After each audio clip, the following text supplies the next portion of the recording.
The moment the 8-year-old boy stepped forward and spoke, the entire departure gate went silent, not the casual quiet of an airport terminal between announcements. The specific arrested silence of 217 people who had been watching something unfold for 19 minutes and had collectively decided without consulting each other that the adult response to what they were witnessing was inadequate, and who were now watching a child demonstrate what adequate looked like. His name was Marcus. He was 8 years old. He was wearing a superhero backpack and sneakers with lights that blinked when he walked, and he had a juice box in one hand that he set down carefully on the floor before he spoke because his mother had taught him that when you are about to say something important, you should have both hands free. He set the juice box down. He straightened up. He looked at the gate agent directly. And he said, in the clear, carrying voice of a child who had not yet learned to make himself smaller in rooms that wanted him smaller, what he said. And the room went quiet. I need to take you back 19 minutes to show you what he was responding to. I need to take you back to the beginning of this story because the beginning is where the injustice lived, and the injustice needs to be seen fully before the response to it can be understood fully. And I need to take you back because I was there. I saw every second of it, and the full weight of what I saw requires the full weight of the telling. My name is Josephine Tanner. I am 44 years old, a pediatric nurse from Baltimore, Maryland, and I was at the gate at Charlotte Douglas International Airport on a Saturday morning in October waiting to board a flight to Phoenix where my college roommate was getting married for the second time at age 46, which is a kind of courage I admire enormously and was very much looking forward to celebrating.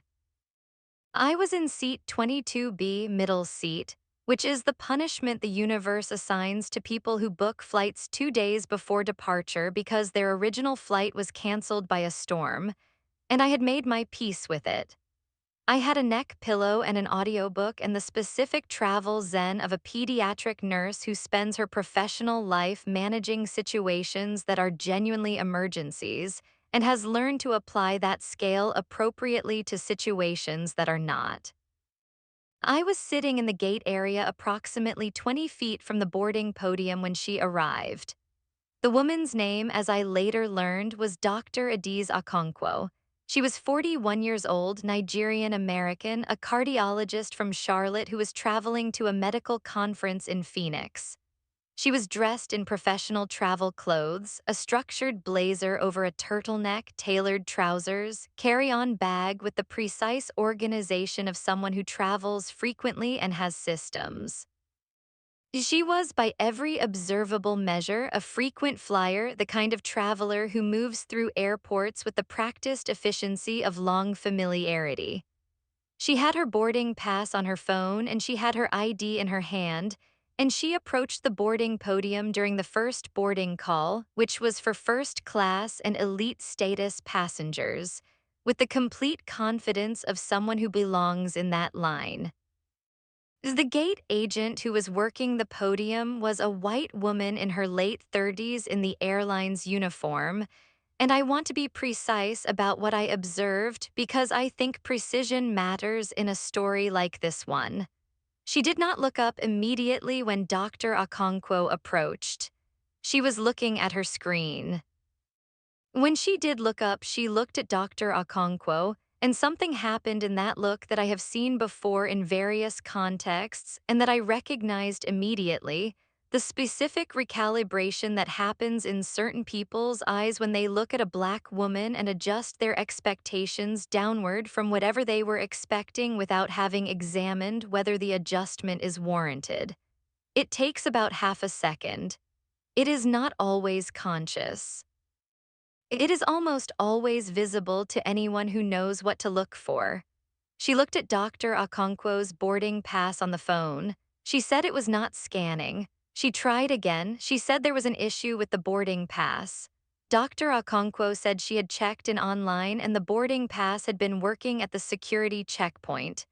She said this calmly and with the specific patience of a woman who has learned to modulate her responses in situations that make her want to respond differently.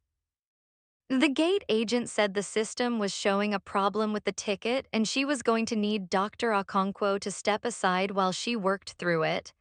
Dr. Okonkwo said she was in seat 4A first class and asked if the agent could see the seat assignment in the system. The agent said she could see there was an issue and she needed to step aside. Dr. Okonkwo stepped aside. She stood to the right of the podium while the gate agent continued boarding other passengers. A white man in a suit approached the podium next. His boarding pass scanned on the first try. He boarded. A white woman with a rolling bag, first try, she boarded. Another man, first try, boarded. First class and elite status, all boarding smoothly, all scanning without incident. Dr. Okonkwo stood to the side and waited. After approximately 4 minutes, she approached the podium again. She said she had been waiting and asked if the issue had been resolved. The gate agent said she was still working on it and needed her to wait. She said it with the specific tone that communicates that the asking of the question is an inconvenience rather than a reasonable request. Dr. Okonkwo waited. She stood beside the podium with her carry-on bag and her professional composure, and she waited while the first-class cabin finished boarding and the boarding call moved to elite status, and then to Group 1 and the line behind the podium grew and moved and the plane filled with people whose boarding passes scanned on the first try. I watched all of this from my seat in the gate area. I watched a woman in a first-class seat stand aside for 19 minutes while her seat boarded around her. I watched the gate agent make periodic calls on her headset that appeared to accomplish nothing visible. I watched two other gate agents appear briefly and then leave. I watched Dr. Okonkwo check her phone twice, presumably looking at her boarding documentation, and then put it away with the specific deliberateness of a woman who is managing something internally. I should have gotten up. I am going to say that clearly and not bury it. I should have gotten up after 4 minutes, and I did not. I sat in my seat in the gate area and I watched and I told myself I did not have all the information and I told myself the situation was being resolved. And I sat in the specific calculated inaction of someone who knows something is wrong and has not yet done the internal work to make themselves act. I am telling you this not because it reflects well on me, but because it is true and because the truth of it is part of this story. What I did do after approximately 12 minutes was take out my phone and begin recording. Not because I had a plan for the recording, because something in me understood that what I was witnessing was the kind of thing that should have a record. At the 19-minute mark, as Group 3 was being called to board and Dr. Okonkwo was still standing beside the podium with an expression of compressed composure that I recognized from my own face in certain professional situations, a small boy walked up. He had been sitting 3 seats down from me in the gate area with a woman who I understood to be his mother, a black woman in her 30s in a yellow cardigan who had also been watching what was happening at the podium with an expression of controlled recognition. The boy had been watching too.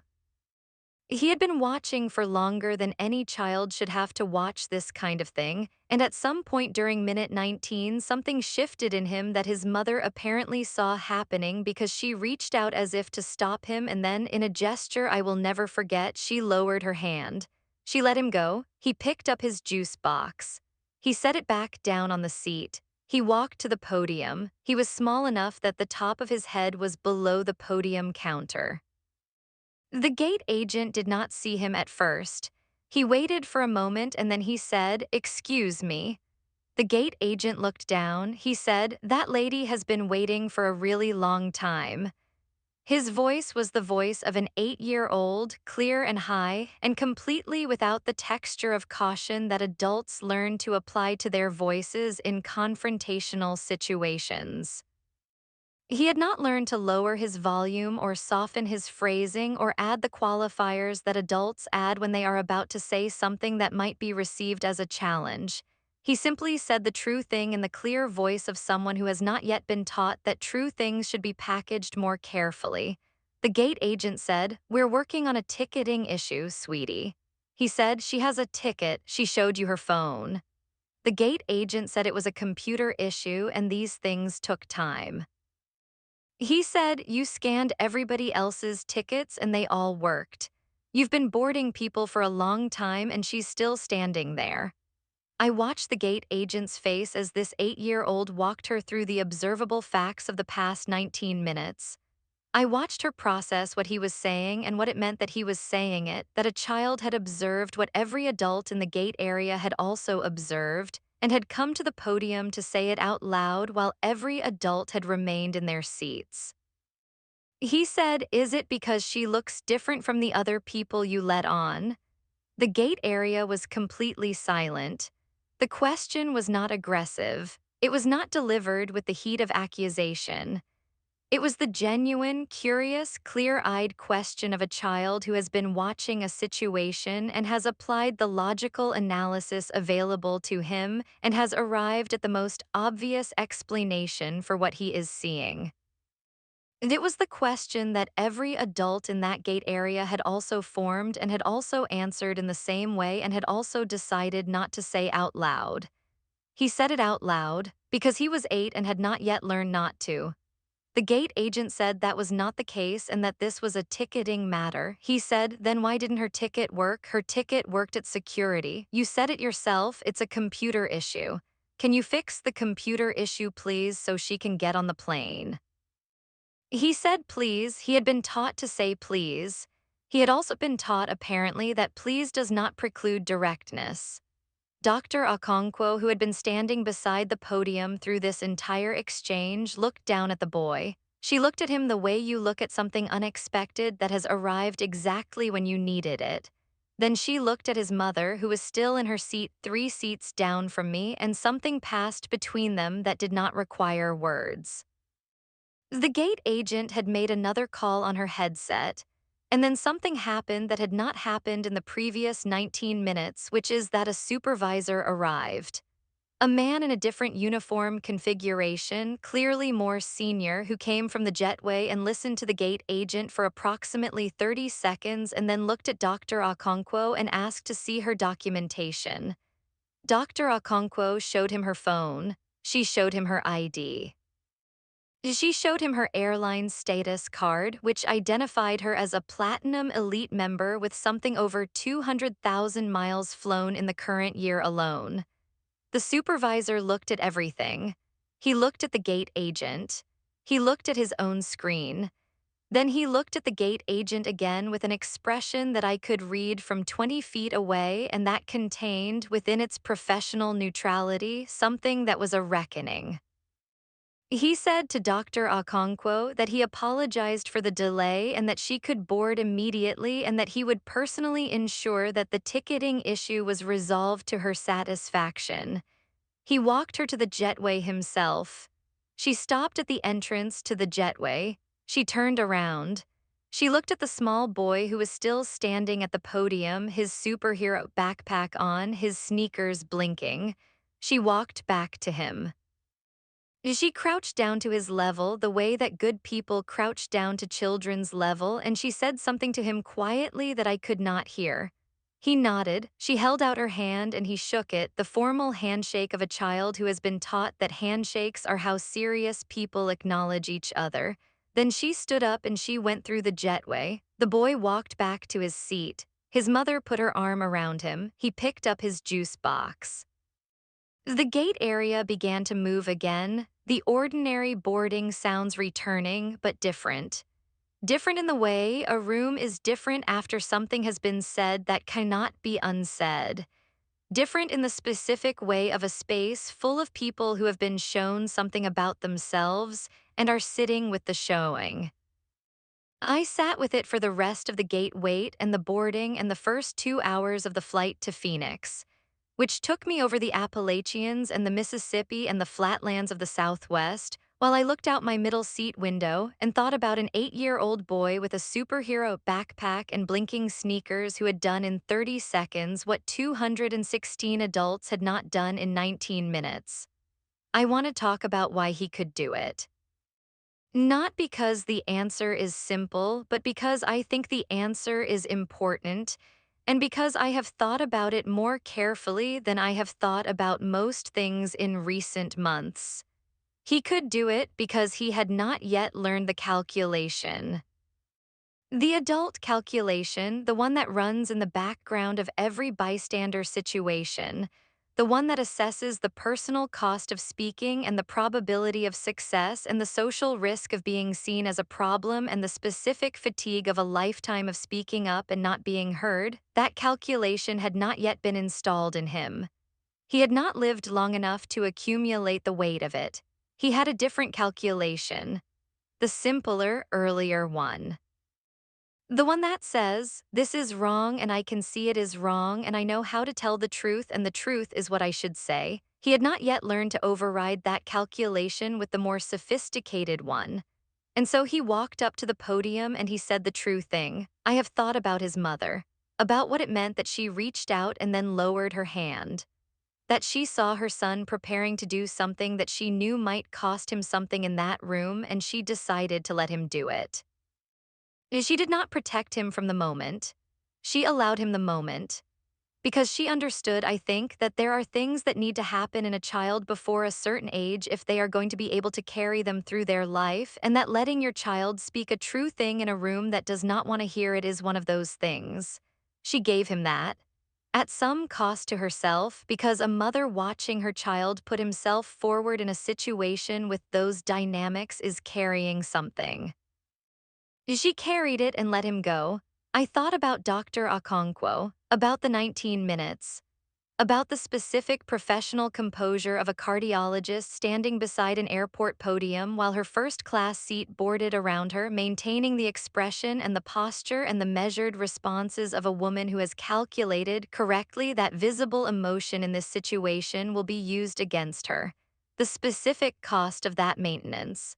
The specific expertise required to maintain it. The way that expertise had been developed not by choice, but by necessity across 41 years of being a Black woman in spaces that had complicated feelings about her presence. She had been told she did not belong in the line she was standing in. She had been told this without words, through mechanisms of procedural delay and averted eyes and a boarding pass that suddenly had issues after working perfectly at security. She had been told it in the specific polished language of a ticketing issue that happened to be experienced only by her. She had stood in that telling for 19 minutes with her carry-on and her platinum status and her 200,000 miles, and she had maintained a composure that had cost her something that the rest of us were not paying. And then a child had looked at the situation and said the true thing. And the room had gone quiet, and a supervisor had arrived. And she had boarded the plane she had paid to board. I landed in Phoenix and I attended my college roommate's wedding, which was beautiful and joyful and characterized by the specific happiness of people who have made it to a second chance at love and are not taking it for granted. I danced and I cried and I was genuinely present for most of it, but some part of my attention was still in Charlotte Douglas Airport, still at gate C-14. Still watching a small boy set down his juice box and walk to a podium and say the true thing. I have thought about what I should have done and what I will do differently. Not as self-flagellation, the kind that makes the person doing it feel better without producing any behavioral change, but as the honest inventory of a woman who believes in being useful and assesses her usefulness honestly. I should have gotten up after 4 minutes. I should have gone to that podium and said what I was observing and asked for an explanation. I had the standing to do it. I had the presence to do it. I had, if I am being completely honest, more protection in that space than an 8-year-old child, more social armor, more of the things that make speaking up less costly for some people than for others. I had all of that and I used none of it for 19 minutes while a child watched and learned that this is what adults do and then decided at 8 years old that he was not going to do that. He taught me something. I want to say that clearly because I think it is the truest thing I can say about what happened at that gate. A child taught me something I should have known. Not a piece of information I lacked, but a piece of courage I had been filing away under not my business and someone else will do it, and I don't have all the information. And he walked up in his blinking sneakers and said the true thing and showed me what I had been not doing. I got his mother's attention before we boarded. I went to her in the gate area and I said I was sorry I had not said something sooner and that her son was remarkable. She looked at me with the expression I deserved, which was not unkind but was not effusive either. She said she appreciated that.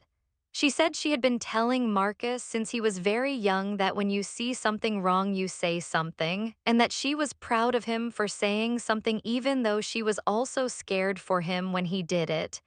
I said I understood the scared part.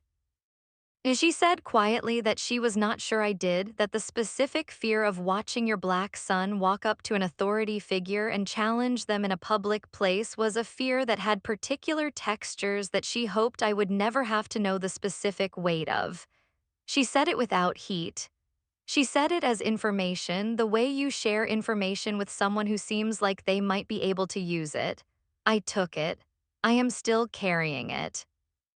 Marcus, when I passed him on the way to the jetway, was back to his juice box and his superhero backpack and the blinking sneakers. He had returned to being 8. He was reading something on a tablet that appeared to involve animated characters. He had done the thing that needed to be done and he had returned to being a child, the way that good acts should be done and then set down and not held for display. I thought, getting on the plane, about the kind of adult he might become.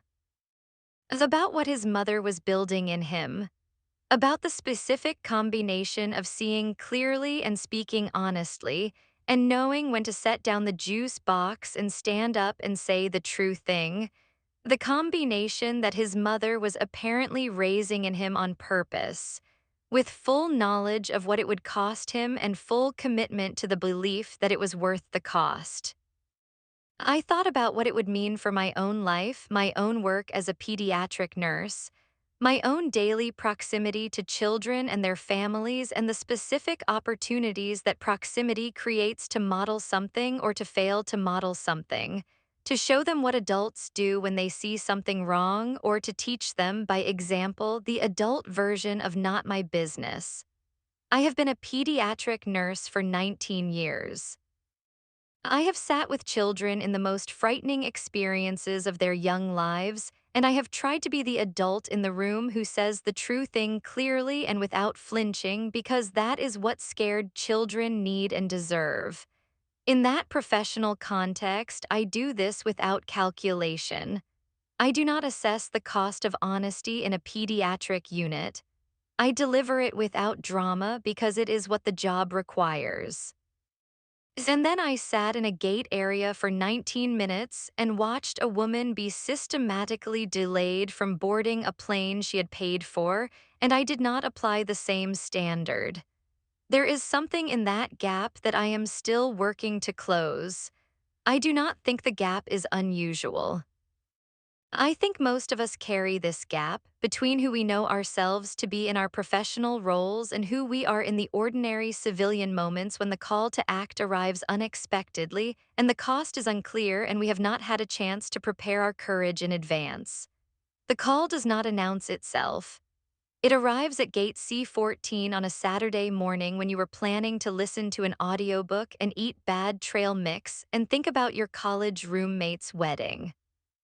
Marcus did not prepare for it either. He had his juice box. He was reading something on a tablet. The call arrived and he set the juice box down and he answered it. I want to close this with something that happened 3 weeks after the flight because this story did not end at the gate or on the plane or at the wedding. It had a third act that I did not expect. Dr. Okonkwo had been identified. Apparently, someone else in that gate area had also been recording, and the video had found its way to the internet in the specific organic way that these things find their way to the internet. And Dr. Adiz Okonkwo, cardiologist, was briefly famous in the way that people become briefly famous when they are the subject of a viral airport injustice moment. She gave one interview to a healthcare publication that reached out specifically because she was a physician, and in that interview she said something that I saved and have read many times since. She said she was grateful for the supervisor's response and for the boy at the podium. She said the boy's question was the right question, the question that cut through the procedural language and named what was actually happening. She said she had been asked many times since the video circulated whether she was angry, and she said she was tired. Not the same thing. She said anger was a feeling she had processed across a career of being the only and the first and the sole representative of her demographic in the rooms she entered, and that what she felt now was not primarily anger but a specific bone-deep tiredness of having to maintain composure through things that should not require composure. And she said she hoped the boy's mother knew what she was raising. She said she hoped the boy himself, when he was older, would understand the specific value of what he had at 8 that many people had lost by 40, the willingness to say the obvious true thing in the clear voice of someone who has not yet learned to be afraid of it. She said she was going back to her work. She had 400 patients and a research study and a residency program she was supervising. She said the gate was one morning. The work was the rest of it. I saved that interview. I read it before difficult shifts. I read it when I am tired in the specific way that a 19-year pediatric nurse gets tired, not from the physical work but from the sustained emotional investment that good care requires. I read it and I think about what she said about tiredness versus anger, and about the 400 patients, and the research and the residency program that continued on the other side of one terrible Saturday morning at Gate C14. I think about Marcus. I think about what he is now. He is 8, but by the time you hear this story, he might be 9, might be 10, moving through the world with his blinking sneakers and his superhero backpack that will eventually be replaced by something less obviously heroic, but no less indicative of who he is. I hope his mother keeps telling him. I hope the world does not grind it out of him the way it grinds it out of most people by the time they are old enough to know what a gate area is and what it costs to walk up to a podium and say the true thing. I hope he stays 8 in the ways that matter for as long as he can. If this story reached you today, if something in it felt true or felt necessary, I want you to do one thing right now. Subscribe to Black Diamonds and hit that notification bell. Because this channel exists for stories exactly like this one, stories about who speaks and who stays silent and what it costs either way and what it looks like when someone, even someone with a juice box and blinking sneakers, decides to answer the call. You do not want to miss what is coming. And in the comments right now, I want your name and your city, just your name and where you are watching from. Because this channel reaches everywhere, and every person watching is a person who has stood in some version of that gate area and made some version of that calculation. Drop your name and your city right now. I read every single comment. My name is Josephine. I am telling you this story from Baltimore, Maryland, where I work in the pediatric unit of a hospital and where I am trying every shift to be the kind of adult that an 8-year-old boy with a superhero backpack would not need to step in for. Set down the juice box. Walk up to the podium. Say the true thing. Some of us need to be reminded by a child. That is okay. The reminder is what matters. Next week on Black Diamonds, I am going to tell you about a woman who was told by her company's HR department that the promotion she had been promised did not exist, who discovered that it had been given to someone else with half her qualifications, who found out why and what happened in the board meeting when she brought the documentation. Subscribe right now, turn on your notifications, and I will see you next week. The The juice box is on the seat, the podium is right there. What are you going to do?